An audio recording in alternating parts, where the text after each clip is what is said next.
So what's up বাঙালি welcome back to another video of our channel. তো এই ভিডিওতে আমরা কথা বলবো নেটফ্লিক্সের most anticipated web series Khakee the Bengal chapter নিয়ে, যেটা গতকালকে রাতে আমি শেষ করেছি। তো আজকে ভিডিওটা বানাচ্ছি। তো ভিডিওটা ভালো লাগলে ভিডিওটা লাইক করো, চ্যানেল অবশ্যই সাবস্ক্রাইব করে দিও। চলো আজকে ভিডিওটা শুরু করা যাক। তো ভিডিওটা শুরু করার আগে আমি একটা ছোট্ট রিকোয়েস্ট করবো আপনাদের সকলকে, আপনারা কিন্তু ভুলেও এটা বিহার চ্যাপ্টারের সাথে গোলাবেন না এবং ওর সাথে কম্পেয়ার করবেন না, কারণ দুটোই কিন্তু স্ট্যান্ড অ্যালোন সিরিজ।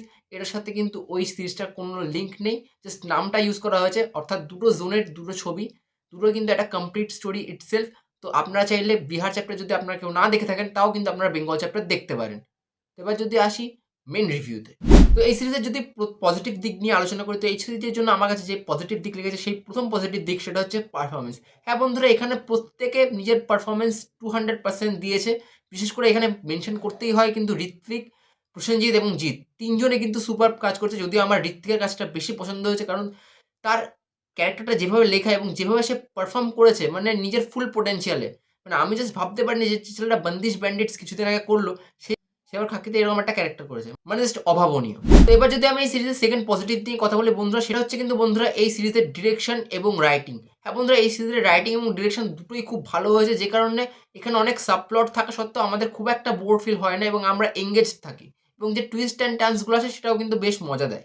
তাহলে ছবির থার্ড পজিটিভ দিক নিয়ে, সেটা আমার জন্য পার্সোনালি খুব ওয়ার্ক করেছে, আপনাদের জন্য ওয়ার্ক করবেন। আপনারা যদি খুব ভালো মতো দেখেন, এখানে কিন্তু বেশ কিছু ফান এলিমেন্টস অ্যাড করা হয়েছে।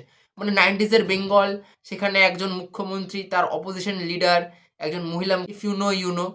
এবার যদি আমরা কথা বলি নেগেটিভ পয়েন্টে, তো দেখুন বন্ধুরা, আমার কাছে খুব একটা বেশি কিছু নেগেটিভ লাগেনি এই সিরিজের, কিন্তু দুটো জিনিস আমার বক্তব্য আছে। তো প্রথম বক্তব্য এটাই যে এই সিরিজটা যে 7খানা এপিসোড এবং প্রতিটা ডিউরেশন তো বললাম 40 থেকে 1 ঘন্টার কাছাকাছি। তো এই এপিসোডগুলো আমার মতে, মানে যে যেহেতু অনেক সাবপ্লট ঢুকিয়েছে, সেই জন্য অনেকটা কমপ্লেক্স হয়ে গেছে। বাট আমার মনে হয় যে এটা 6 এপিসোডের সিরিজ হলে আরও বেটার হতো, এবং সাবপ্লট কিছু কম হলে খুব একটা যায় আসতো না, এবং আমার মনে হয় আরও বেটার হয়ে যেত সিরিজটা।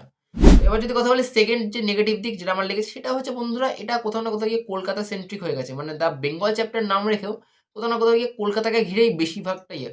তো আমার মতে এখানে যদি আরও কিছু বেঙ্গলের জায়গা ডিসকভার করতো, বা সেটা যদি প্লটের মধ্যে ইনক্লুড থাকতো, তাহলে আমার মনে হয় এটা আরও বেশি ভালো লাগতো বাকি দর্শকদের। তো এই ছিল আমার রিয়াকশন। বাকি আপনারা এখনো দেখে ফেলেছেন নাকি দেখবেন, কি ভাবছেন কমেন্টসে অবশ্যই জানান। বাকি ভিডিওটা ভালো লাগলে ভিডিওটা লাইক করুন, যারা সাবস্ক্রাইব করে দিন। দেখা হচ্ছে পরের ভিডিওতে। টিল দেন বাই বাই, জয় হিন্দ, লাভ ইউ অল।